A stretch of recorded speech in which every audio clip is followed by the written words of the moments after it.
আরমান রেগে কটমট করে তাকালো আবিরের দিকে। আর আবির আবারও সিরিয়াস হওয়ার ভান করে মুখে আঙুল দিয়ে দাঁড়িয়ে রইল। এদিকে মায়াও আরমানকে তেজ দেখিয়ে বলল, আমি তো আপনার রুম পরিষ্কার করতে এসেছিলাম, আর ধাক্কা আপনি দিয়েছেন, আমি না। আর আপনি নিজে এই পানিতে স্লিপ কেটে পড়েছেন, তাই একদম আমার দোষ দেবেন না। আরমান মায়ার প্রত্যুত্তরে কিচ্ছু বলল না, শুধু প্রচণ্ড বিরক্ত হয়ে উঠে দাঁড়ালো। আর আবির এগিয়ে এসে মায়ের দিকে হাত বাড়িয়ে দিল। মায়া আবিরের হাত ধরে উঠে দাঁড়াতেই মায়া এক হাত কোমরে দিয়ে শব্দ করে উঠল, আর এক হাত দিয়ে আবিরের হাতের বাহু খামচে ধরল। আবির মায়াকে এমন করতে দেখে উত্তেজিত হয়ে বলল, কি হয়েছে মায়া? কোথায় ব্যথা পেয়েছ? ও কিছু না ভাইয়া, ঠিক আছে, আমি শুধু কোমরে হালকা ব্যথা পেয়েছি মনে হয়, এক্ষুনি ঠিক হয়ে যাবে। ঠিক হয়ে যাবে মানে? আপনি কিভাবে ঠিক হবে? চলো তোমায় নিয়ে হসপিটাল যাই। এদিকে আরমান অগ্নিদৃষ্টিতে তাকিয়ে আছে ওদের দুজনের দিকে। কেন জানি ওদের এইভাবে একসাথে দেখে একদম সহ্য হচ্ছে না।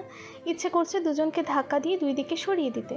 মায়া আবিরের হাত ছেড়ে দেয়াল ধরে দাঁড়ালো, তারপর বলল, সরি, আমি কিছুক্ষণ পর এসে রুমটা পরিষ্কার করে দিচ্ছি। তুমি রেস্ট নাও, আমি গিয়ে রুবিকে ডেকে দিচ্ছি, ও পরিষ্কার করে দিবে। এরপর মায়া আস্তে আস্তে কোনো রকমে বেরিয়ে গেল ঘর থেকে। আবির ও মায়ার পিছু নিল। আর আরমান রেগে বিরক্তিতে ওয়াশরুমের দিকে হাঁটা দিল। শরীরে ময়লা পানি লেগেছে, ওকে আবারও গোসল করতে হবে। এদিকে মায়া নিজের রুমে গিয়ে ও নিজেও গেল গোসল করতে, কারণ ওর গায়েও ময়লা পানি লেগেছে। মায়া গোসল সেরে ওয়াশরুম থেকে বেরোতেই দেখতে পেল ছোট্ট আম্মু হাতে একটা অয়েন্টমেন্ট নিয়ে খাটে বসে আছে।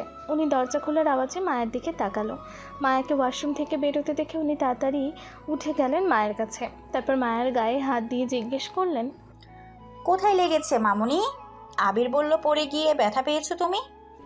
আরে ছোট আম্মু, তুমি এত ব্যস্ত হয়েও না তো, আমি ঠিকই আছি, শুধু কোমরে হালকা ব্যথা পেয়েছি। আচ্ছা আসো, আমি অয়েন্টমেন্ট লাগিয়ে দেই, একটু রেস্ট নিলেই ঠিক হয়ে যাবে। মায়া এগিয়ে গিয়ে খাটে বসলে আঞ্জুমা বেগম যত্ন সহকারে অয়েন্টমেন্ট লাগিয়ে দিতে দিতেই বলল, আমি তো ভাবছিলাম তুমি বেরিয়ে গেছো, তোমার বাবাকে হসপিটালে দেখতে যাবে বলছিলে, আর তুমি পড়লে কিভাবে মা? আমি ওনার ঘরটা পরিষ্কার করে দিতে গিয়েছিলাম ছোট আম্মু, পানিতে স্লিপ কেটেই পড়ে গিয়েছি। মায়া একটু মিথ্যাই বলল, কারণ ধাক্কা লাগার কথাটা বলতে ওর কেমন যেন লাগছে। এরপর অয়েন্টমেন্ট লাগানো হয়ে গেলে উনি বললেন, আচ্ছা তুমি বসো, আমি এখনই আসছি। বলেই উনি চলে গেলেন। তারপর কিছুক্ষণের মধ্যেই ফিরে এলেন হাতে একটা খাবারের থালা নিয়ে। তারপর উনি মায়ের কাছে বসতে বসতে বলল, কই দেখি, হা করো তো। মায়া অবাক হয়ে বলল, আরে ছোট আম্মু, কি করতেছো? আঞ্জুমা বেগম মায়ের মুখের সামনে খাবার ধরে বললেন, একদম কোনো কথা না, আমি খাইয়ে দিচ্ছি, চুপচাপ খাও। সেই সকাল থেকে কাজ করছো তুমি। এরপর মায়া হাঁ করলে উনি মায়াকে খাইয়ে দিতে লাগলেন। এতটা আদর যত্ন দেখে মায়ের চোখ থেকে 2 ফোঁটা অশ্রু গড়িয়ে পড়ল। কি হলো মামুনি, কাঁদছো কেন? ব্যথা করছে খুব? মায়া 2 দিকে মাথা নাড়িয়ে বলল, এভাবে পাপা ছাড়া কখনো কেউ খাইয়ে দেয়নি তো, তাই পাপার কথা খুব মনে পড়ছে। আচ্ছা ছোট আম্মু, পাপা না থাকলে আমি কিভাবে থাকবো বলো তো? মায়ের কথা শুনে আঞ্জুমা বেগমের বুকটা মোচড় দিয়ে উঠল যেন। সত্যিই তো, মেয়েটার বাবা যদি না থাকে তাহলে কোথায় যাবে মেয়েটা? আঞ্জুমা বেগম মায়ের চোখের পানি মুছিয়ে দিতে দিতে বললেন, কাঁদে না মা, সব ঠিক হয়ে যাবে, আল্লাহর উপর ভরসা রাখো। এরপর উনি মায়াকে আরও অনেক কিছু বলে সান্ত্বনা দিয়ে খাবারটা খাইয়ে দিল। আবির মায়ের রুমে এসে মায়াকে পেল না। মায়ের রুম থেকে যাওয়ার সময় সামনে রুবিকে দেখতে পেল, তাই ওকে জিজ্ঞেস করলো, রুবি, মায়াকে দেখেছ?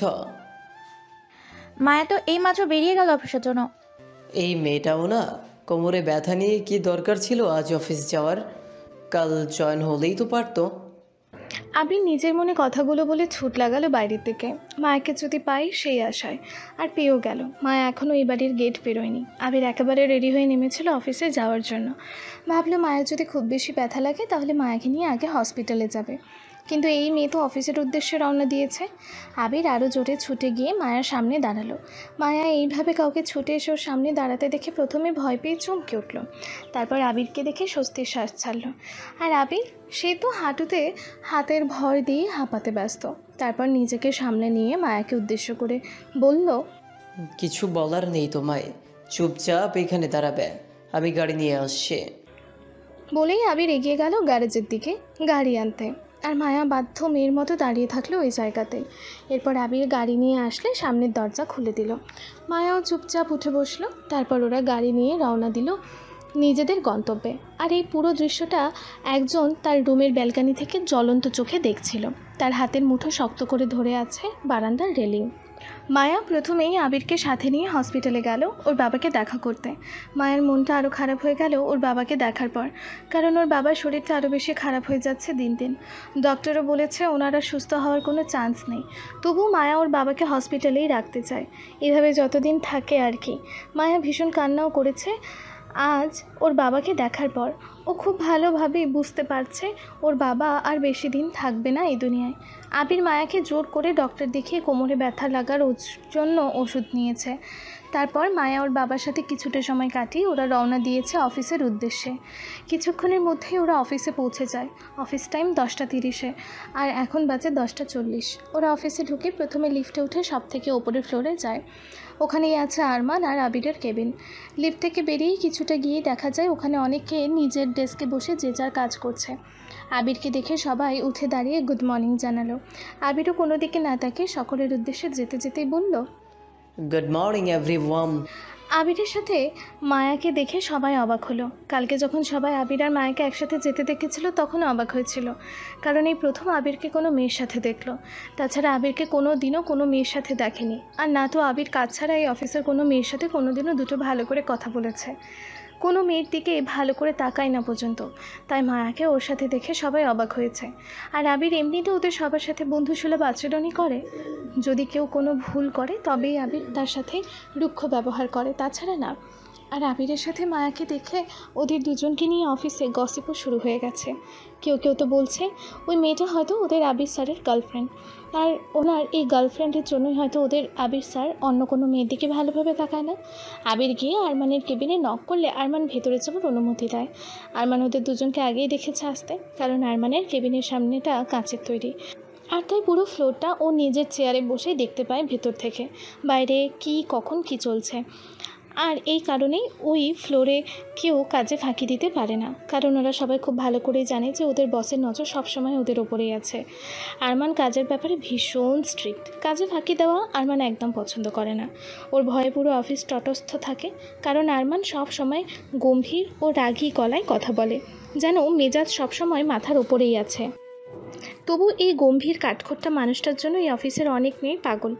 আবির আর মায়া ভেতরে ঢুকতেই আরমান গম্ভীর গলায় বলল, 10 minutes late.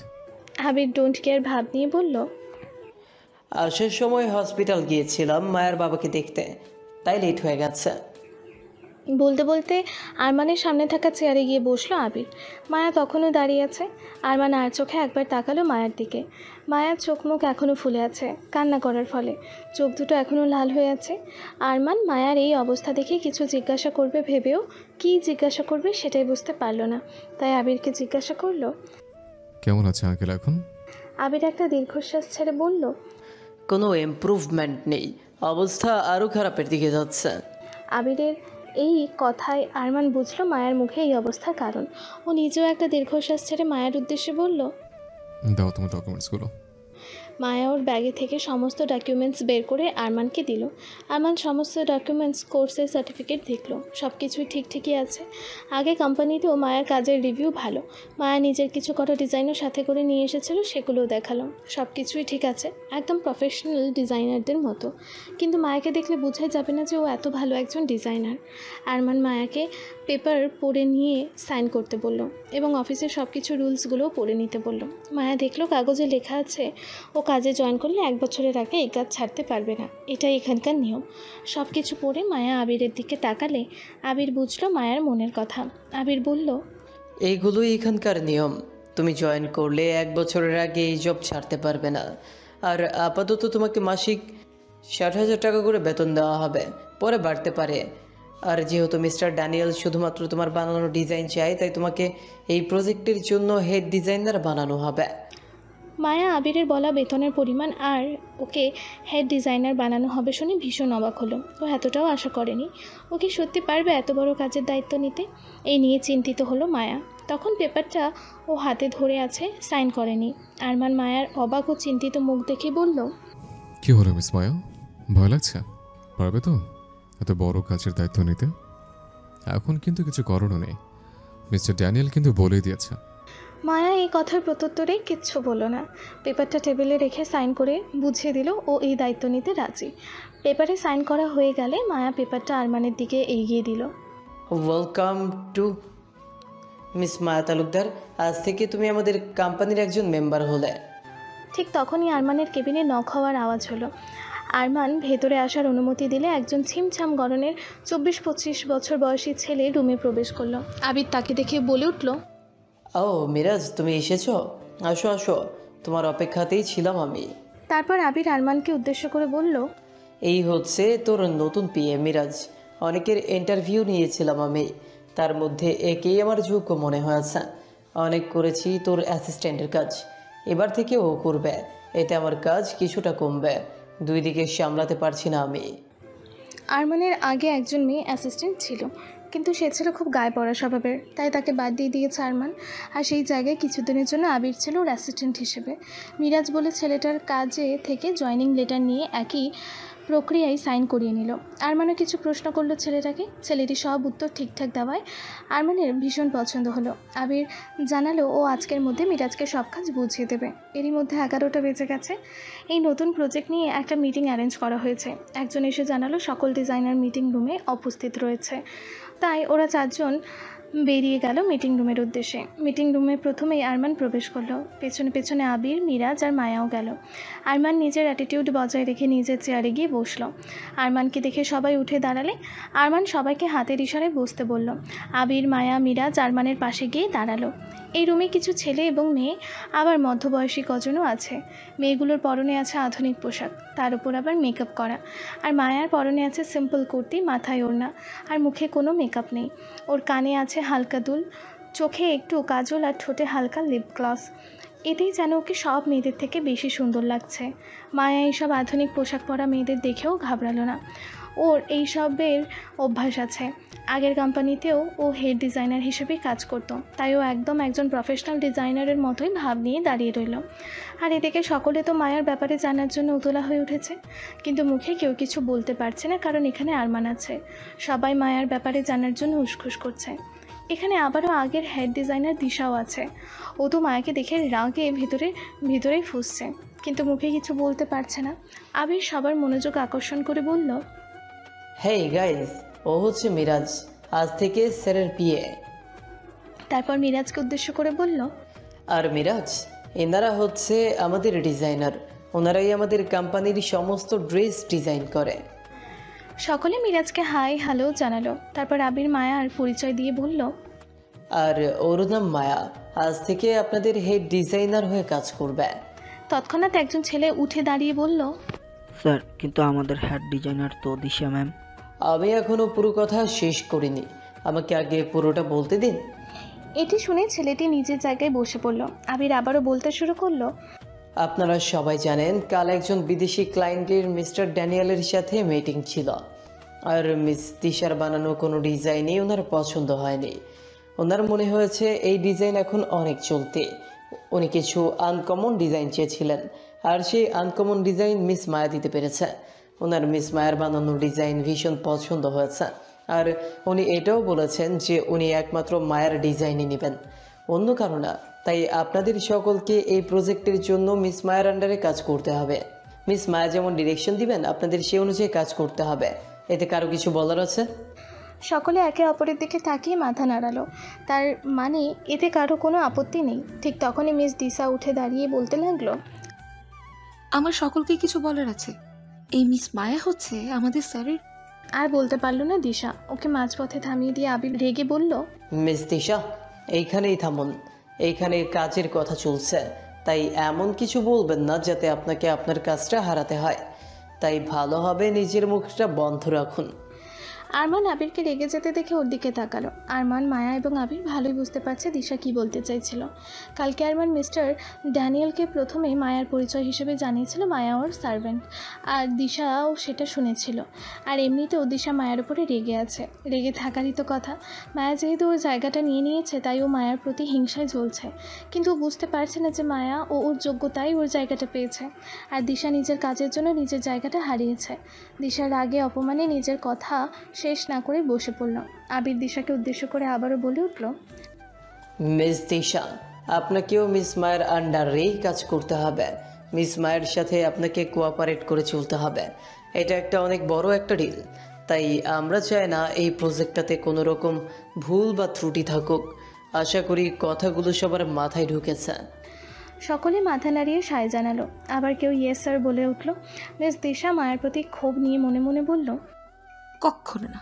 এই মেয়ের আন্ডারে কাজ করা তো দূরে থাক, এই মেয়ে কিভাবে এই ডিল সাকসেস করে তাই আমি দেখব। খুব শখ না আমার পোস্ট ছিনিয়ে নেয়া? ওর এই শখ আমি ঘুচিয়ে দেব। আমিও দেখব এই মেয়ে আমি থাকতে কিভাবে এই কোম্পানিতে কাজ করে। এই মেয়েকে যদি আমি না তাড়িয়েছি তাহলে আমার নামও দিশা নয়। এতক্ষণ আরমান চুপ ছিল। এবারও নিজের অ্যাটিটিউড বজায় রেখে গম্ভীর গলায় বলে উঠল, আবির তো সব কিছু বলে দিল। আমি শুধু এটুকু বলবো, সবাই এই প্রজেক্টে নিজেদের বেস্টটা দিবেন। আর মিস মায়া নতুন, তো ওনার সাথে ভালোভাবে মিলেমিশে কাজ করবেন। এটা কোটি কোটি টাকার ডিল, আর এই ডিলটা সাকসেস হলে আমাদের কোম্পানি আরও কিছুটা উপরে উঠে যাবে। তাই আমি চাই না এই প্রজেক্টে কোনো রকম সমস্যা হোক। এই ডিলটা সাকসেসফুল হলে আমাদের মাইনের কিছুটা বাড়িয়ে দেওয়া হবে, সাথে বোনাস তো আছে। আশা করছি সবাই নিজের বেস্টটা দিয়ে কাজ করবেন। সকলে সমস্বরে ইয়েস স্যার বলে উঠল। এরপর আরমান মিস দিশাকে উদ্দেশ্য করে বলল, মিস দিশা, জানি হয়তো আপনার খারাপ লাগছে। যেহেতু আপনার পোস্ট অন্য কাউকে দেওয়া হলো তাই খারাপ লাগাটা স্বাভাবিক, কিন্তু আপনার চিন্তা নেই, আপনাকে যে মাইনে দেওয়া হতো সেটাই দেওয়া হবে। আর আশা করি আপনি আমাদের কোম্পানি খারাপ চাইবেন না। আর আপনি তো জানেনই মিস্টার ড্যানিয়েল ওনার বানানোর ডিজাইন চেয়েছে, তাই আশা করছি আপনি আমাদের কোম্পানির ভালোর জন্য মিস মায়ের সাথে ভালোভাবে মিলেমিশে কাজ করবেন। দিশা কিছুটা ঘাবড়ে গেল আরমানের কথা শুনে। আচ্ছা, স্যারের কি মন পড়ার ক্ষমতা আছে নাকি? না হলে ওকে হঠাৎ এভাবে বললো কেন? না না, কী সব ভাবছে ও? স্যার কীভাবে ওর মনের কথা জানবে?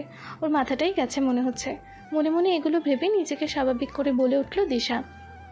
Yes sir. আরমান আবারও গম্ভীর গলায় বলে উঠল, আজ থেকে সবাই মিস মায়ের অর্ডার মেনে চলবেন, এটা আমার অর্ডার। সকলে আবারও সমস্যারে ইয়েস স্যার বলে উঠল। এরপর আবির মায়াকে উদ্দেশ্য করে বলে উঠল, মায়া, তুমি কিছু বলতে চাও? চাইলে বলতে পারো। মায়া সায় জানিয়ে বলল, আমি আমার কাজ বুঝে নিয়ে সকল ডিজাইনের সাথে মিটিং করতে চাই, আর সকলকে কাজ বুঝিয়ে দিতে আমার এই মিটিং রুমটা প্রয়োজন হবে। মিস মায়া, আপনি আপনার সকল কাজের আপডেট দিয়ে আপনি আপনার মতো কাজ করতে পারেন, কোনো অসুবিধা নেই।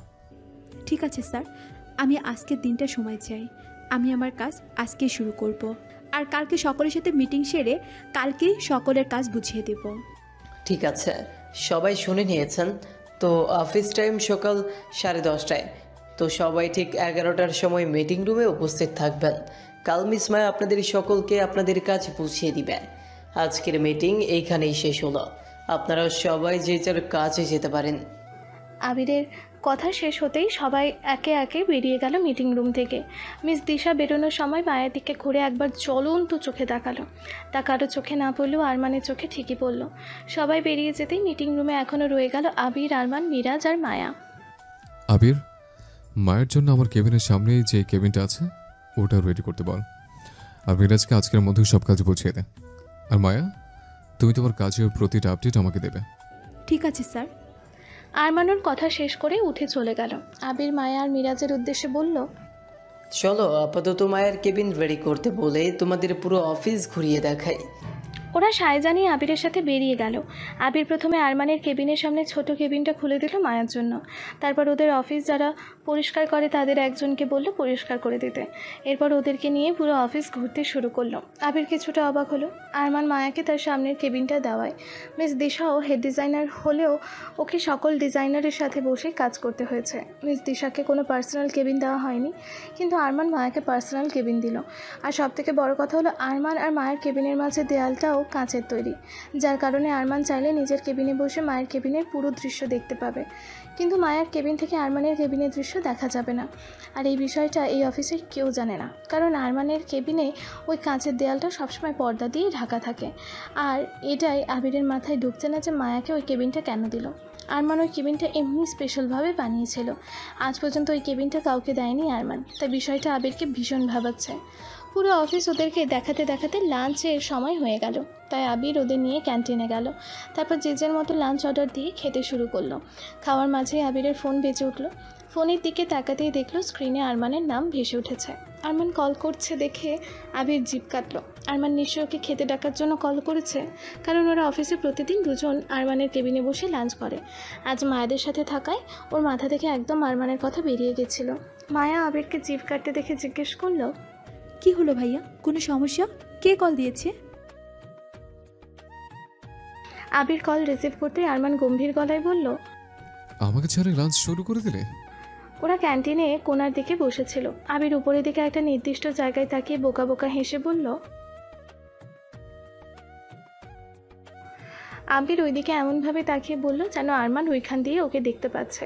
মায়া আর মিরাজ অবাক হলো এটা দেখে। ওরাও আবিরের দৃষ্টি অনুসরণ করে তাকালো, কিন্তু একটা খুব সুন্দর ডিজাইনের লাইট ছাড়া কিছুই দেখতে পেল না। মিরাজ অবাক হয়ে জিজ্ঞেস করলো, স্যার ওখানে কি আছে? আবির তাড়াতাড়ি ওখান থেকে চোখ সরিয়ে বোকা হেসে বলল,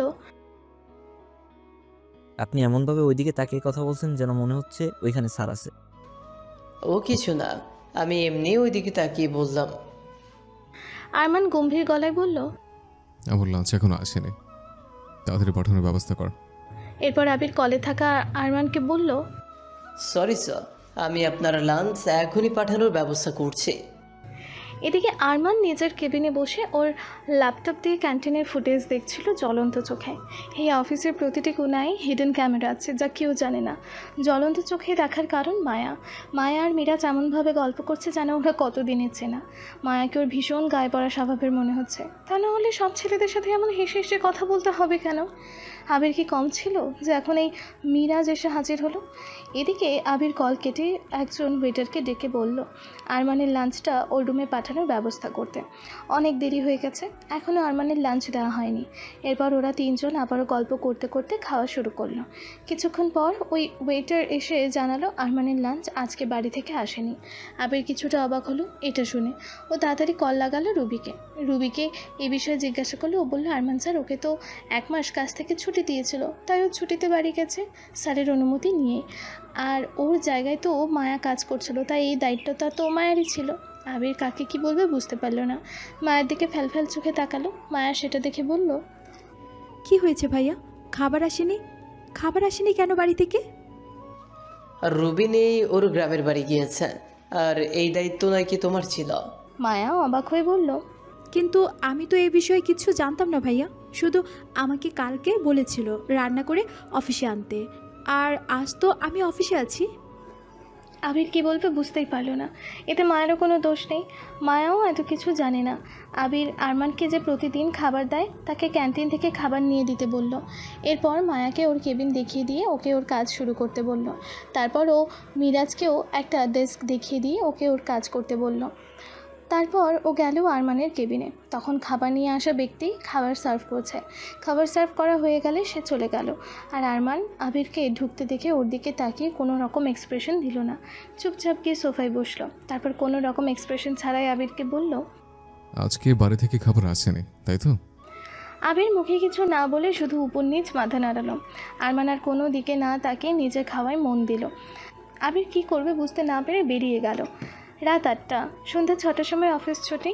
সকলের সব কাজ সেরে বেরোতে 7টা বেজে যায়, মানে 7টার মধ্যেই পুরো অফিস ফাঁকা হয়ে যায়। আবির নিজের কেবিনে বসে কাজে এতটাই মগ্ন ছিল যে কখন 8টা বেজে গেছে দেখেনি। ও ওর কাজ শেষে বেরিয়ে এলো কেবিন থেকে। দেখলো পুরো অফিস এখন ফাঁকা। আর আরমানের কেবিনে যাওয়ার সময় দেখলো মায়া এখনও এক ধ্যানে কাজ করছে, কোনো দিকে খেয়াল নেই। হয়তো কোনো ড্রেসের ডিজাইন করছে, আর ড্রেস ডিজাইনের কাজ এমনই, একবার শুরু করলে শেষ করা না পর্যন্ত অন্য কোনো দিকে খেয়াল থাকে না। আবিরের মাথায় একটা কুবুদ্ধি খেলে গেল। ও জানে আরমান এখনও অফিসে আছে, তাই ও আর কাউকে না সরিয়ে চুপচাপ বেরিয়ে গেল অফিস থেকে। তারপর একাই নিজের গাড়ি দিয়ে রওনা দিল বাড়ির উদ্দেশ্যে। কিছু দূর গিয়ে কল লাগালো আরমানের নাম্বারে। আরমান রিসিভ করতেও বলল, বলছি শোন না, মায়া এখনো কাজ করছে অফিসে, তুই আসার সময় ওকে একটু সাথে করে নিয়ে আসবি প্লিজ। আমার অনেকক্ষণ কাজ শেষ হয়ে গিয়েছিল, তাই চলে এসেছে। ও তখনও কাজ করছিল, নাহলে আমি আমার সাথে করেই নিয়ে আসতাম। তুই তো একটু আগে গেলে, আমি স্পষ্ট দেখেছি। তুই আমার কেবিনে এসেছিলে, কিন্তু মাঝপথ থেকে ফিরে গেলে, আর এখন নাটক করছিস। আরে নাটক কেন করব, আমি মায়াকেই দেখতে গিয়েছিলাম। ও তখনও কাজ করছিল, তাই ওকে আর সারায়নি। প্লিজ ওকে একটু তোর সাথে করে নিয়ে আসিস। একা একটা মেয়েকে এইভাবে একা ছেড়ে দেওয়া ঠিক হবে না, তুই তো জানিস বল। আবিরের কথা শেষ হতেই আরমান ফোন কেটে দিল। আর আবির ইয়াস বলে চিৎকার করে উঠল। আবির জানে এখন আরমান কিছুতেই মায়াকে একা ছাড়বে না, আর ও এটাই চাইছিল। এদিকে আরমান এক দৃষ্টিতে তাকিয়েছে তার সামনের কেবিনে কর্মরত মায়ার দিকে। মায়া কাজ করতে এতটাই ব্যস্ত যে তার কোনো দিকে খেয়াল নেই। আরমান জানে না ও এইভাবে কেন তাকিয়ে আছে, শুধু জানে ওর ইচ্ছে করছে তাই এইভাবে তাকিয়ে আছে। ওই কাচের দেয়ালের পর্দাটা সরানোর পর থেকে কেন জানি একদম নিজের কাজে মন বসাতে পারছিল না ও, শুধু বারবার মায়ের দিকেই নজর চলে যাচ্ছিল, তাই এখন এক দৃষ্টিতে তাকিয়ে আছে। অনেকক্ষণ পর আরমান ওই দেয়ালের পর্দাটা টেনে দিয়ে উঠে দাঁড়ালো। তারপর ওর ল্যাপটপ ও জরুরি কিছু ফাইল একটা ব্যাগে ভরে দিয়ে রুমের লাইট অফ করে দিয়ে দরজা লক করে বেরিয়ে গেল। তারপর মায়ার কেবিনের সামনে গিয়ে দরজায় টোকা দিল। দরজায় টোকা দেওয়ার শব্দে মায়া মুখ তুলে তাকালো দরজার দিকে। দেখলো সেখানে আরমান দাঁড়িয়ে আছে। আরমান মায়াকে ওদিকে তাকাতে দেখে বলল, কাজের দায়িত্ব নিয়েছে বলে কি সারা রাত কাজ করবে? বাড়ি যাবার ইচ্ছে নেই? মায়া তাড়াতাড়ি ওর ফোন হাতে নিয়ে দেখলো 8:50 বাজে। ও অবাক হয়ে বলল, আল্লাহ, এতটা সময় হয়ে গেছে আর আমি খেয়ালই করিনি। আজ আর পাপাকে দেখতে যাওয়া হলো না। অনেকটা দেরি হয়ে গেছে, আকাশের অবস্থাও ভালো না। মায়াও তাড়াতাড়ি ল্যাপটপ বন্ধ করে মোবাইলটা ব্যাগে ভরে উঠে এলো। ও আসতেই আরমান ওর ব্যাগটা ধরো বলেই মায়ের হাতে ধরিয়ে দিল। আর মায়া তাড়াহুড়োই ব্যাগটা সামলে নিয়ে বলল, এই, আপনার ব্যাগ আমি কেন নিব? আরমান সামনের দিকে হাঁটতে হাঁটতে বলল, আমি বলেছি তাই নেব। মায়া চেতে গিয়ে আরমানের পিছনে যেতে যেতে বলল, বইয়েই গেছে আমার। আপনার ব্যাগ বইতে, ধরুন আপনি আপনার ব্যাগ। আরমান দাঁড়িয়ে গিয়ে পেছনে ঘুরে রাগী গলায় বলল, একদম চুপ, বেশি কথা বলা আমার একদম পছন্দ না, তাই চুপচাপ আসো। মায়া আরমানের রাগী গলার আওয়াজ শুনে একদম চুপসে গেল। আরমান আবারও সামনের দিকে ঘুরে হাঁটা ধরল। মায়াও আর কিছু না বলে চুপচাপ আরমানের পিছু নিল। কিছুটা আসার পর যখন মায়া দেখলো অফিসে ওরা দুজন ছাড়া আর কেউ নেই, পুরো অফিস ফাঁকা, তখন মায়া কিছুটা ভয় পেল, কিন্তু তা নিজের চেহারায় প্রকাশ করলো না। আবির ভাইয়া কোথায়? ওনাকে তো দেখছি না।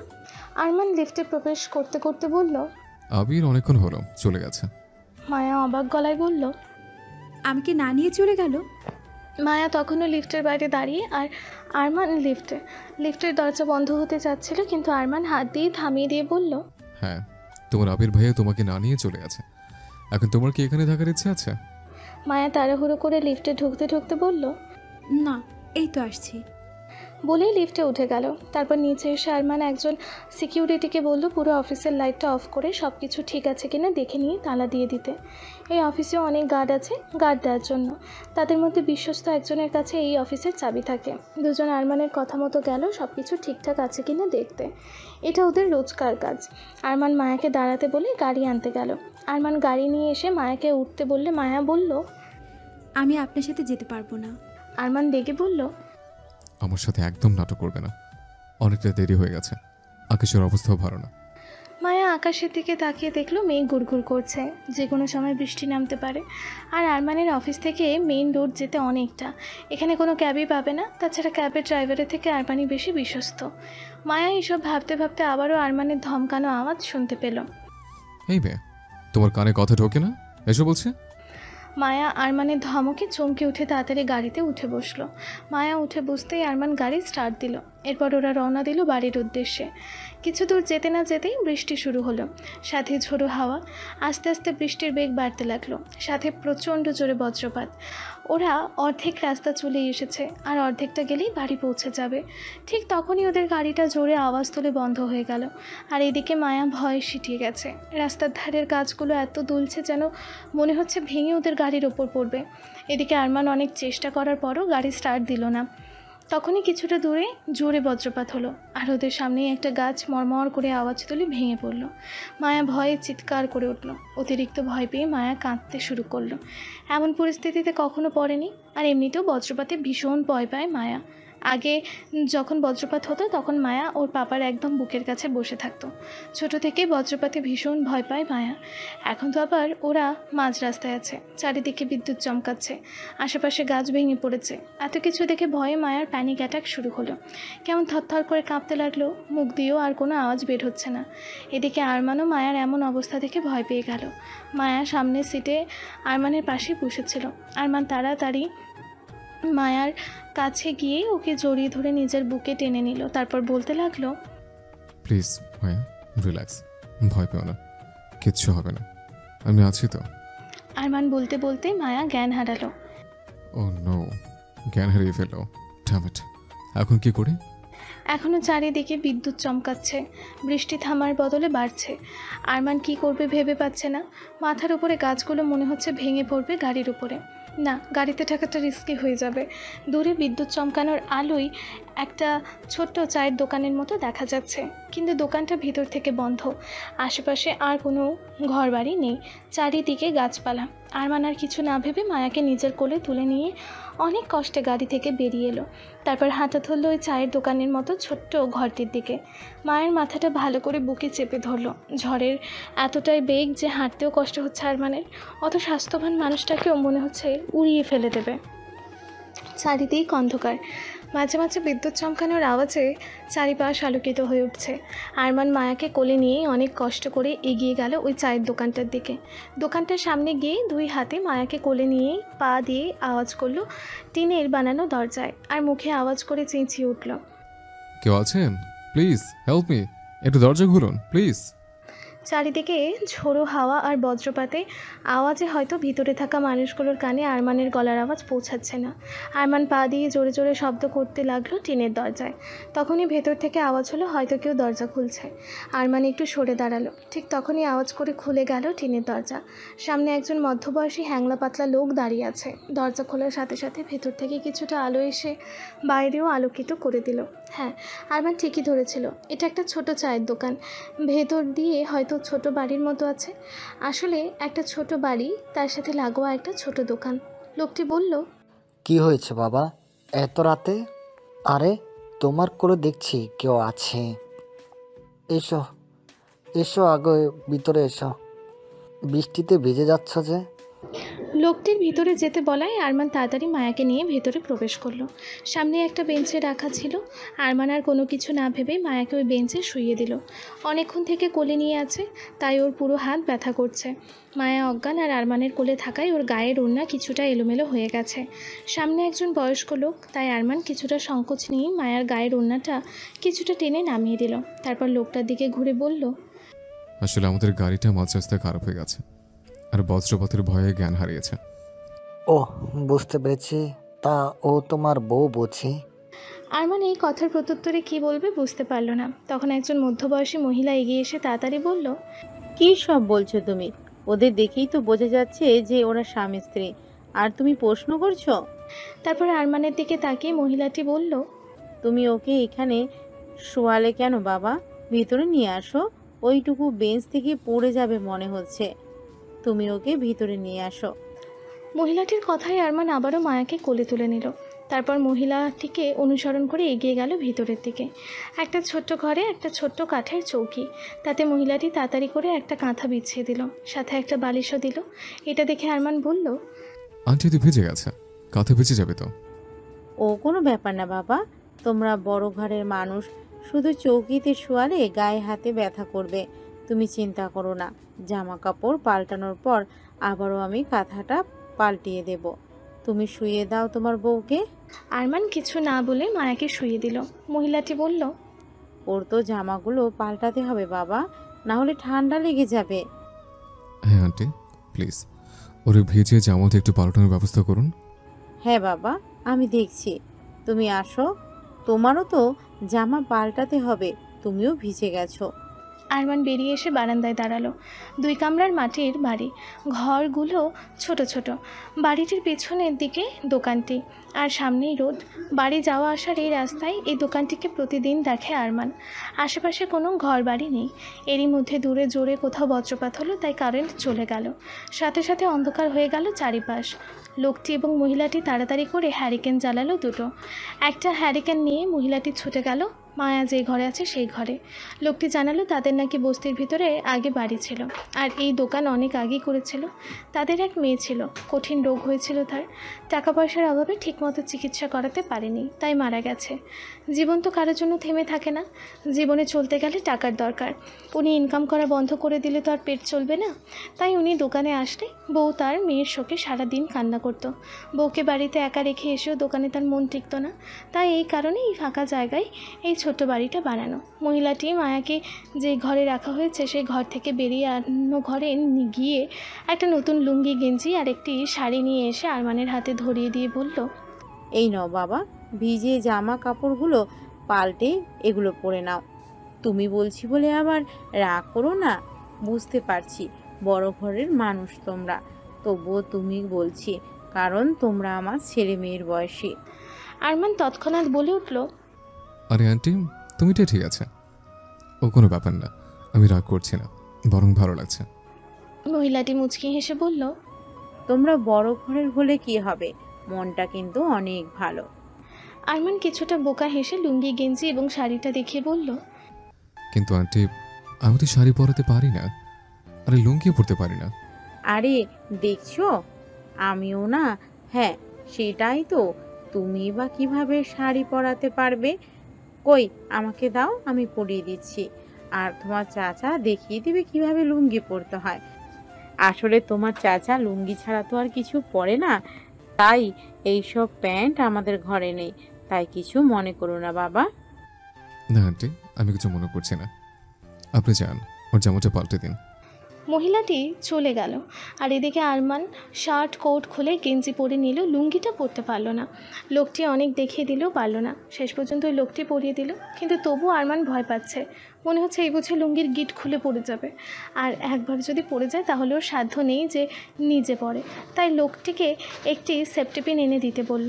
লোকটি একটা বড় সাইজের সেফটিপিন এনে দিলে আরমান তা নিজের মতো করে লুঙ্গিটা টাইট করে সেফটিপিন এঁটে নিল। এবার যেন একটু শান্তি পেল আরমান। যাক বাবা, আর ভয় নেই লুঙ্গি খুলে যাওয়ার। ও চেয়েছিল ভেজা প্যান্টেই থাকতে, কিন্তু ওনারা ওদের জন্য এত করেছে, আর ওর লুঙ্গি না পরায় যদি কিছু মনে করে, তাই এই সেফটিপিন দিয়ে লুঙ্গি পরা। কিছুক্ষণের মধ্যেই মহিলাটি হন্তদন্ত হয়ে ছুটে এসে বললেন, জামা তো পাল্টিয়ে দিয়েছি বাবা, জ্ঞান না থাকায় শাড়িটা কোনো রকমে গায়ে পেঁচিয়ে দিয়েছি, কিন্তু মেয়েটার শরীরে তো ভীষণ জ্বর এসেছে, জ্বরে একেবারে গা পুড়ে যাচ্ছে মনে হচ্ছে। আরমান এটা শুনে তাড়াহুড়ো করে গেল মায়া যে ঘরে আছে সেই ঘরে। গিয়ে মায়ার কপালে হাত দিয়ে দেখলো সত্যিই গা ভীষণ গরম, হাত দেওয়া যাচ্ছে না একেবারে। হ্যারিকেনের আলোয় মায়ার মুখটা আরও মায়াবতী লাগছে, চারিপাশে আবছা হলদেটে আলো। তখনই মহিলাটি একটা বাটি করে জল আর একটা কাপড়ের টুকরো হাতে নিয়ে ঘরে প্রবেশ করলো। আরমান তাড়াতাড়ি মায়ার মাথার কাছে বসে বলল, আমাকে ওটা দিন আন্টি, আমি পানি পটে দিয়ে দিচ্ছি। আগে তুমি তোমার বউকে একবার কোলে তুলো, বিছানাটা কিছুটা ভিজে গেছে, পাল্টাতে হবে। আরমান মহিলাটির কথায় মায়াকে আবারও কোলে তুলল। এরপর মহিলাটি পানির বাটি পাশে রেখে বিছানাটা পাল্টে দিলে আরমান সাবধানে মায়াকে বিছানায় শুইয়ে দেয়। এরপর মহিলাটি পানির বাটি আরমানের হাতে পরিয়ে দিয়ে চলে গেল, আর আরমান কাপড়টা ভিজিয়ে মায়ার কপালে দিতে শুরু করলো। কিছুক্ষণের মধ্যেই মহিলাটি হাতে একটি থালা এবং একটি ওষুধ নিয়ে ফিরে এলেন। উনি বললেন, এতে দুটো রুটি আর তরকারি আছে বাবা, মেয়েটার একটু জ্ঞান ফিরলে খাবারটা খাইয়ে দিয়ে ওই প্যারাসিটামল ট্যাবলেটটা খাইয়ে দিও। ঠিক আছে আন্টি, আপনি যান, আপনারা গিয়ে শুয়ে পড়ুন, এমনিতেই আমাদের জন্য অনেকটা কষ্ট পেতে হচ্ছে আপনাদের। আরে না বাবা, এতে কষ্টের কি আছে? একজন মানুষ হয়ে যদি আরেকজন মানুষের উপকার করতে না পারি, তাহলে আর মানুষ কেন হলাম? চিন্তা করো না বাবা, তোমার বউ আল্লাহর রহমতে সুস্থ হয়ে যাবে। আমরা পাশের ঘরে আছি, কোনো দরকার হলে অবশ্যই রাখবে। এই বলে মহিলাটি ঘরের দরজাটা টেনে দিয়ে চলে গেল। আর আরমান হ্যারিকেনের আলোয় মায়ার কপালে পানি পড়তে দিতে থাকলো। আরমান মনে মনে ভাবে, কি আছে এই মেয়ের মুখে যে শুধু তাকিয়ে থাকতেই মন চায়, কেন চোখ ফেরাতে ইচ্ছে করে না। আচ্ছা, এই মায়াই যদি মাইশা হতো তাহলে কতই না ভালো হতো। না না, কি ভাবছে এইসব? মায়া কেন মাইশা হতে যাবে? ও কি এই মায়ার প্রতি দুর্বল হয়ে পড়ছে? না না, ওকে কিছুতেই এই মেয়ের প্রতি দুর্বল হলে চলবে না, কিছুতেই না। ও শুধু ওর পিচ্চি মায়াবতীকে ভালোবাসে। হ্যাঁ, মায়াবতীই তো, ওর পিচ্চি মায়াবতী, যার আবছা মুখ এখনও ভুলতে পারেনি আরমান। সেই মায়া ভরা দুই চোখ এখনও ভুলতে পারেনি আরমান। সেই পিচ্চি মায়াবতীর চোখের কথা মনে করতেই আরও দুটি চোখ ভেসে উঠল আরমানের মনের ক্যানভাসে। আর তাতেই চমকে উঠল, হ্যাঁ, এই দুই চোখের তো অনেক মিল, কিন্তু এটা কিভাবে সম্ভব? হ্যাঁ, ও তো এতদিন খেয়াল করেনি। মায়া আর ওর পিচ্চি মায়াবতীর চোখের তো অনেক মিল, আর মুখের গঠনটাও। না না, এটা কিভাবে সম্ভব? না, ওর স্পষ্ট মনে আছে নেম প্লেটে মায়েশা তালুকদার নাম ছিল, আর এর নাম তো মায়া। এক মিনিট, তালুকদার? হ্যাঁ, তালুকদার। মায়া আর মায়েশা নামের শেষে একই পদবী। না না, ওকে খোঁজ লাগাতে হবে, জানতে হবে মায়ার ব্যাপারে। হ্যাঁ, ওকে খোঁজ লাগাতে হবে মায়ার ব্যাপারে। যেভাবেই হোক ওর পিচ্চি মায়াবতীকে খুঁজে বের করবেই। আরমানের মন খুব করে চাইছে যেন মায়াই ওর পিচ্চি মায়াবতী হয়। ওর অবুঝ মন ধরে নিল মায়াই ওর পিচ্চি মায়াবতী। কিন্তু ওপরওয়ালার লীলা খেলা খেয়েই বা জানে। আমরা কি আর যেমনটা ভাবি তেমনটা কি আর সব সম্ভব হয়? সব সময় হয় না। আর এটাই হচ্ছে বাস্তব। এরই মধ্যে মায়ার জ্ঞান ফিরেছে, কিন্তু এখনও জ্বরের ঘোরে আছে। জ্বরের ঘোরে পাপা পাপা বলে ডাকছে মেয়েটা। আর মায়ার এই ডাকেই আরমান নিজের ভাবনার সাগর থেকে বেরিয়ে এলো। মায়া, মায়া, শুনতে পাচ্ছ আমার কথা? কিন্তু না, মায়ার কোনো হুঁশ নেই। আরমান মায়ার কপালে হাত দিয়ে দেখলো এখনও অনেক জ্বর আছে। মায়ার গোলাপের পাপড়ির মতো ঠোঁট দুটো নড়ছে, হয়তো এখনও কিছু বলছে মেয়েটা। আরমান মাথাটা একটু নিচু করে তার কানটা নিয়ে গেল মায়ার মুখের কাছে। কি বলছে মেয়েটা তা শোনার জন্য। মায়া অস্পষ্ট স্বরে কাঁপা কাঁপা গলায় বলার চেষ্টা করছে, পাপা, ক্ষুধা লেগেছে তো, খাইয়ে দাও না পাপা। ওই মহিলাটি খাবারের থালা এবং ওষুধটি একটা টুলের ওপর রেখে গেছিল। আরমান মায়ার বলা অস্পষ্ট স্বরের কথাটা শুনে উঠে গিয়ে সে টুল নিয়ে এসে চৌকির পাশে রাখল। তারপর মায়াকে ধরে তুলে পিঠের কাছে একটা বালিশ রেখে বসানোর চেষ্টা করলো, কিন্তু পারল না। মায়া অতিরিক্ত দুর্বল থাকায় হেলে পড়ে যাচ্ছে, তাই আরমান নিজে ওর পাশে দেয়ালে হেলান দিয়ে বসলো। তারপর মায়াকে নিজের বুকের কাছে হেলান দিয়ে বসিয়ে নিল। এরপর হাত বাড়িয়ে খাবারের থালাটা নিয়ে রুটি থেকে ছোট্ট টুকরা ছেড়ে তা তরকারিতে ডুবিয়ে মায়ার মুখে তুলে দিল। মায়াও জ্বরের ঘোরে থেকেই খাবারটা মুখে নিল। এভাবেই আরমান একটা রুটির অর্ধেকটা খাইয়ে দিল। এরপর মায়া আর খেতে চাইল না, তাই আরমান প্যারাসিটামল ট্যাবলেটটা খাইয়ে দিল মায়াকে। এরপর মায়া কিছুটা পিছিয়ে গিয়ে আরমানের বুকে মাথা রেখে ওকে জড়িয়ে ধরে আরাম করে শুয়ে পড়ল। বেচারি মায়া বুঝতেও পারল না যে যাকেও জড়িয়ে ধরে ঘুমেতে এসে তলিয়ে যাচ্ছে সে ওর পাপা নয়, তার এক্স হাজব্যান্ড আরমান। এদিকে আরমান মায়ার এই কাজে পুরো স্ট্যাচু হয়ে গেছে। ওর মনে হচ্ছে যেন থমকে গেল চারিপাশ। হার্টবিট এতটাই বেড়ে গেল যে ও নিজেই শুনতে পাচ্ছে না। ঘরটা নিস্তব্ধ। ঘরটিতে থাকা ছোট জানালাটি দিয়ে ঢোকা ঝোড়ো হাওয়া শরীর জুড়ে শিরশির অনুভূতি ছড়িয়ে দিচ্ছে। আবার মায়ার শরীরের উত্তাপ নিজের গায়েও কিছুটা অনুভব করতে পারছে আরমান।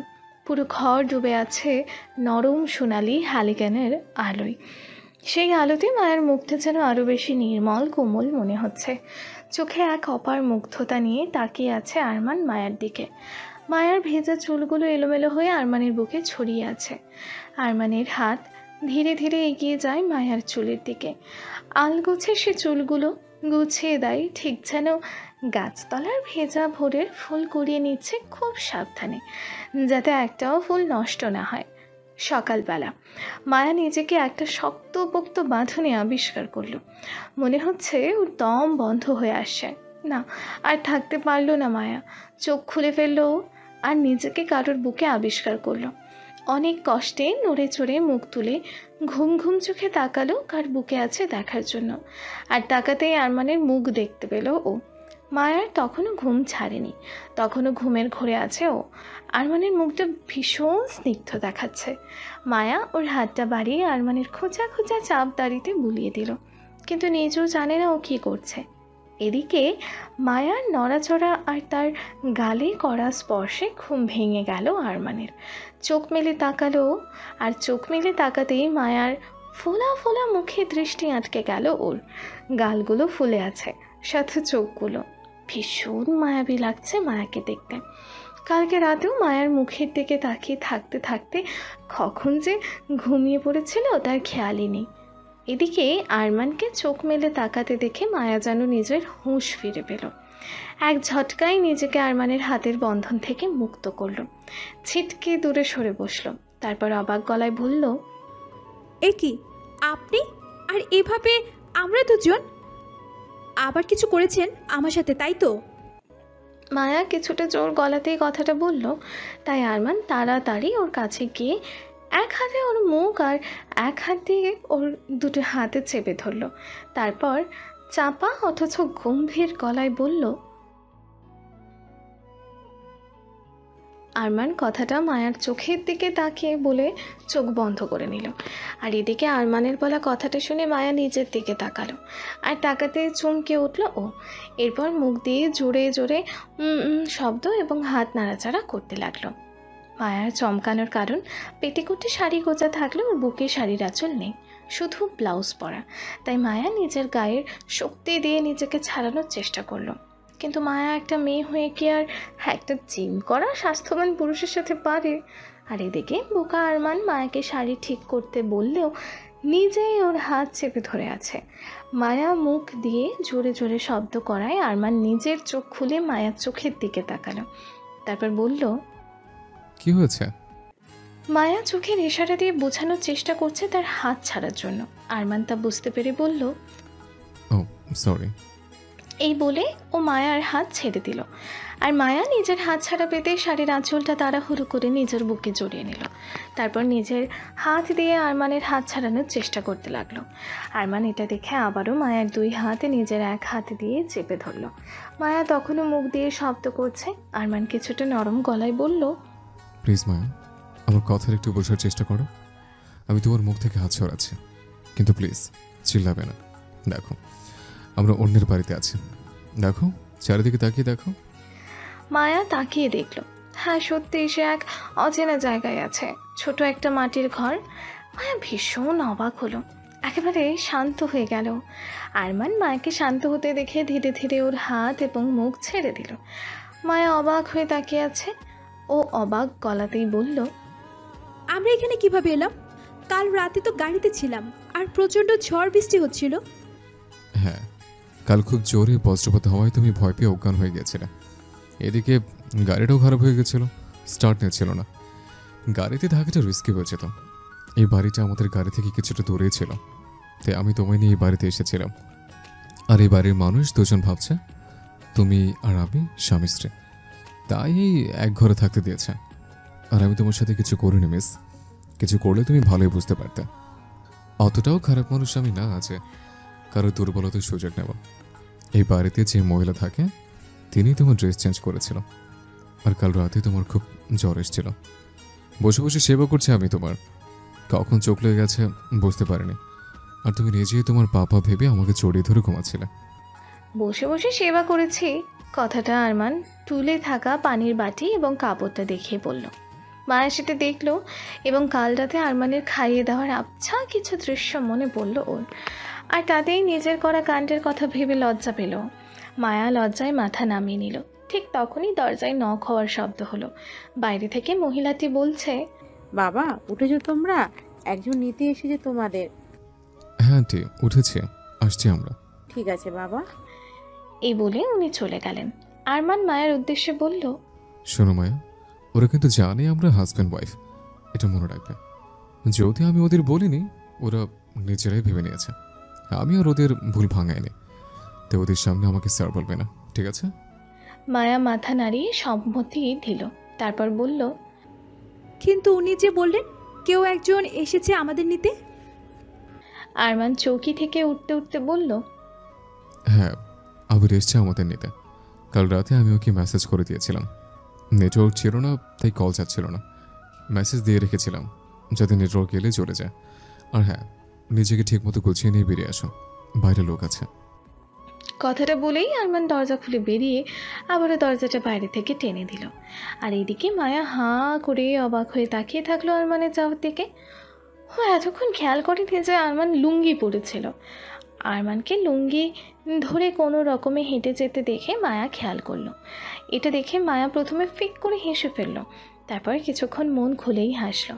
আগে দেখলে লোকটিকে রাগানো যেত খুব, কেমন একটা আজব লাগছে ওনাকে এই লুঙ্গিতে দেখে। আরমান কালকে রাতে লোকটির সাথে গল্প করার সময় এক ফাঁকে আবিরকে মেসেজ দিয়ে জানিয়েছিল ওদের পরিস্থিতির কথা। আর এই সাত সকালে আবিরও আরমানের ফোনের লোকেশন ট্র্যাক করে হাজির হয়েছে এখানে। আরমান মায়াকে নিজেকে গুছিয়ে নিয়ে বেরিয়ে আসতে বলার কারণ, মায়ার পরনের শাড়ি এলোমেলো হয়ে আছে। একজন অজ্ঞান থাকা মেয়েকে তো আর ভালোভাবে শাড়ি পরানো যায় না, তাই মহিলাটি কোনো রকমের শাড়ি কোমরে কুচে পেঁচিয়ে দিয়েছিল। মায়ার শাড়ি ঠিক করে মাথায় আঁচল দিয়ে হালকা ঘুমটা দিয়ে বাইরে বেরিয়ে এলো। বাইরে আবির, আরমান আর একটা লোক মুড়াতে বসে আছে। কাল রাতে ঝড় বৃষ্টি হওয়ায় মাটির মেঝেটা হালকা ভেজা ভেজা ভাব। আবির মায়াকে দেখে চিল্লিয়ে বলল, আরে মায়া, তোমাকে তো পুরো বউ বউ লাগছে।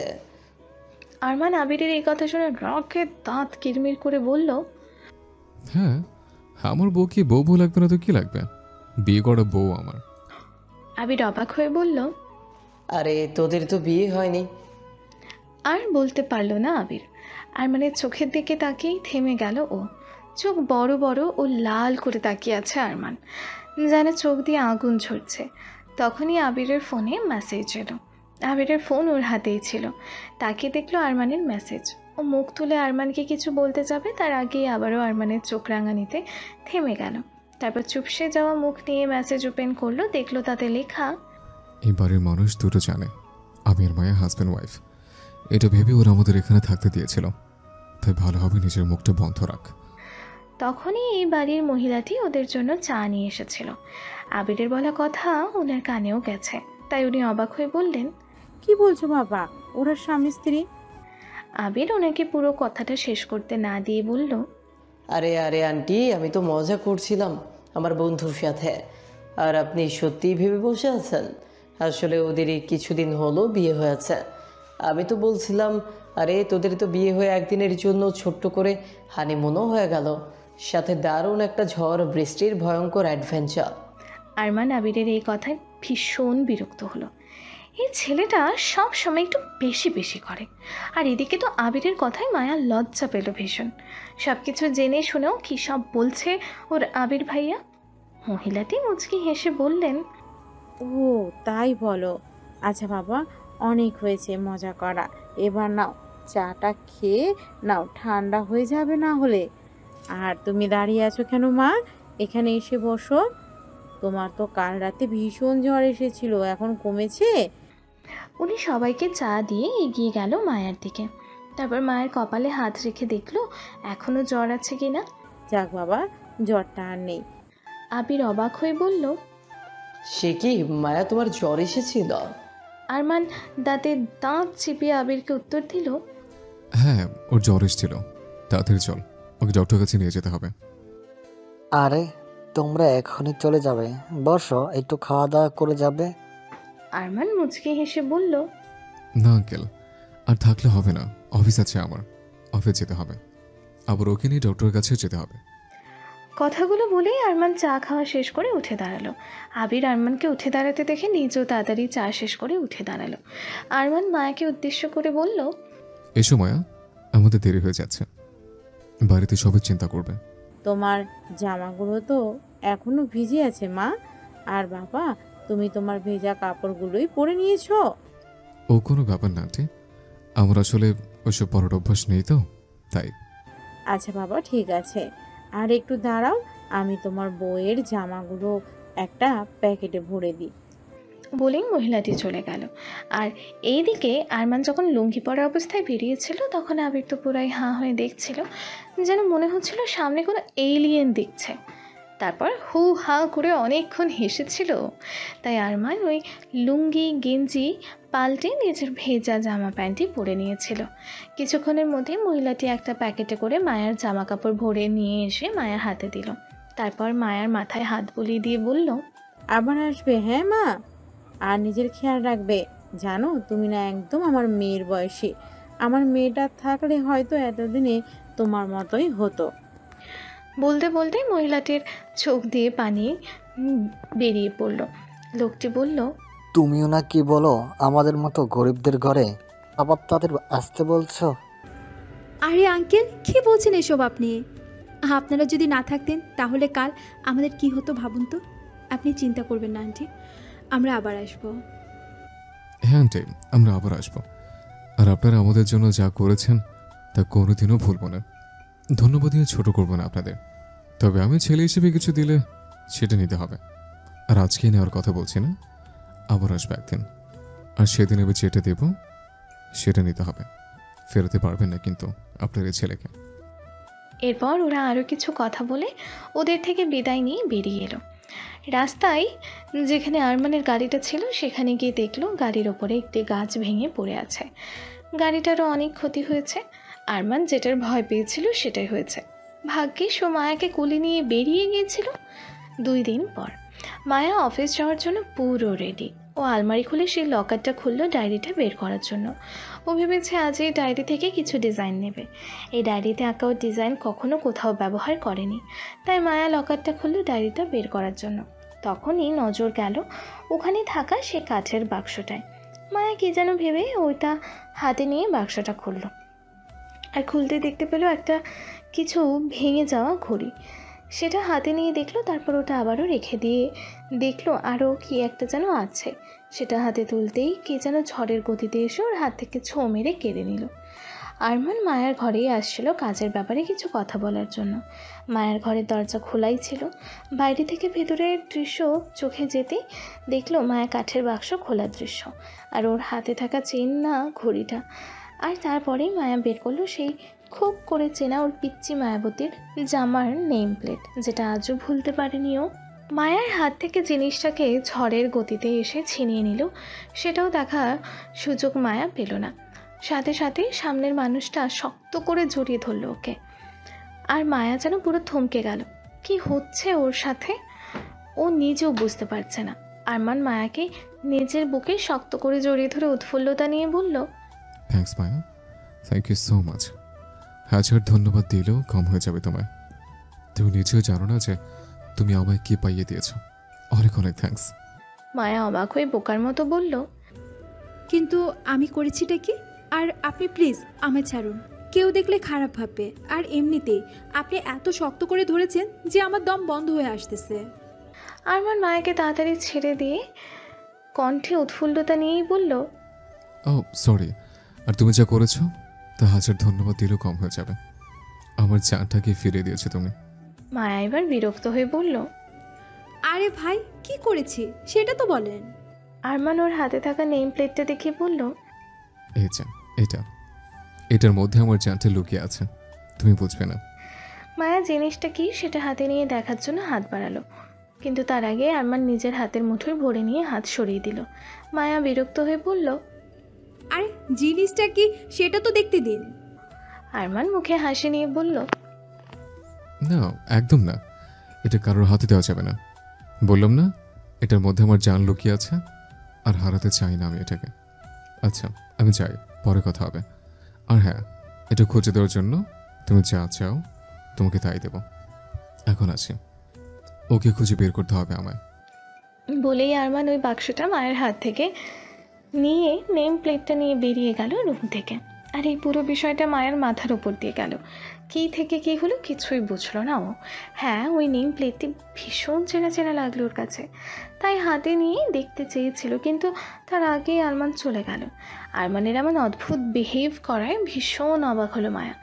কি আছে ওতে যে বলছো ওর জানটাই নাকি আছে ওর মধ্যে? মিস্টার আরমান হয়তো পাগল হয়ে গেছে, আরও বেশি বেশি ভাবলে নিজেও পাগল হয়ে যেতে পারে, তাই মাথা থেকে ঝেড়ে ফেলে দিল পুরো বিষয়টা। তারপরও নিজের কাজে মন দিল। এদিকে আরমান নিজের রুমে এসে নেম প্লেটটি হাতে ধরে বসে আছে। মুখে তার লেগে আছে বিজয়ের হাসি। মনে হচ্ছে পুরো দুনিয়া জিতে নিয়েছেও। যেই মানুষটির মুখ সব সময় রাগী গম্ভীর হয়ে থাকতো, আজ সেই মানুষটিকে দেখলে যে কেউ অবাক হবে। কারণ আজকের আরমান যে সবার অচেনা। ও বাক্স থেকে সেই ভাঙা ঘড়িটা বের করলো। এই ঘড়িটাও ওরই ছিল। আজ থেকে 10 বছর আগে যখন ওর অ্যাক্সিডেন্টটা হয় তখন ওর হাতে এই ঘড়িটাই পড়েছিল। তাই ঘড়িটা চিনতে একটু ভুল হলো না আরমানের। এই বাক্সটা মায়া দাদুর আলমারি থেকে বের করলো। তার মানে এই জিনিস দুটো ওর দাদুর কাছেই ছিল। কখনো বলেনি তো এই বিষয়ে। আর দাদুই বা কেন এটাকে এত যত্ন করে রেখে দিয়েছিল? সেই অ্যাক্সিডেন্টে ওর জ্ঞান হারানোর আগে পর্যন্ত এই নেম প্লেটটি ওর হাতেই ছিল, কিন্তু জ্ঞান ফেরার পর এটার কথা আর ওর মনে ছিল না। এটা যেভাবেই হোক ওর হাত থেকে হয়তো ওর দাদু পেয়েছিল আর রেখে দিয়েছিল। যাকে সেই সব, ও যেই নেম প্লেটটি খুঁজে পেয়েছে এটাই তো অনেক। এবার ও ওর পিচ্চি মায়াবতীকে সহজেই খুঁজে বের করবে। আরমান নেম প্লেটটি হাতে নিয়ে আবারও দেখতে শুরু করলো। প্রথমে স্কুলের নাম গোল করে লেখা, তারপর নাম Maisha Talukdar, class 6, roll number 23। Maisha Talukdar, আবারও সেই তালুকদার, মায়াও তো তালুকদার। তাহলে কি ও সে পিচ্চি মায়াবতী? না না, এটা কিভাবে সম্ভব? ওর নাম তো মায়া আর ওর পিচ্চি মায়াবতীর নাম তো মায়েশা। আর তালুকদার পদবী কি একজনেরই আছে? তালুকদার পদবী তো আরও অনেকের আছে। ওকে একবার মায়ের ব্যাপারে খোঁজ নিয়ে দেখবে? না না, ওকে সব কিছু বাদ দিয়ে এই নেম প্লেটের মালকিনকে, এই মায়ার কথা ওর মাথা থেকে বের করে এই নেম প্লেটের মানুষটিকে খুঁজতে হবে। আরমান ফোন বের করে নেম প্লেটটির একটি ছবি তুলে নিল। তারপর ছবিটা একজনকে পাঠিয়ে দিয়ে কল লাগালো তাকে। উনি কল রিসিভ করতে আরমান বলে উঠল, বিরাট, মাইশার কোনো খবর পেয়েছ? বিরাট একটা দীর্ঘশ্বাস ছেড়ে বলল, না স্যার, শুধুমাত্র একটা মেয়ের নাম দিয়ে কি তাকে খুঁজে বের করা যায়? তাও তো 20-22 বছরের মাইশা নামের অনেক মেয়েদের তাদের যখন 10-12 বছর ছিল সেই ছবিগুলো আপনাকে দেখিয়েছি। আপনি তো বলেছেন ওরা কেউই নয়, ছবিও আঁকিয়েছে আপনাকে দিয়ে, কিন্তু আপনি বর্ণনা ঠিকঠাক না দিতে পারার জন্য সেই ছবি নাকি মাইশার মতো দেখতে হয়নি। এরপর আর কি করব বলুন?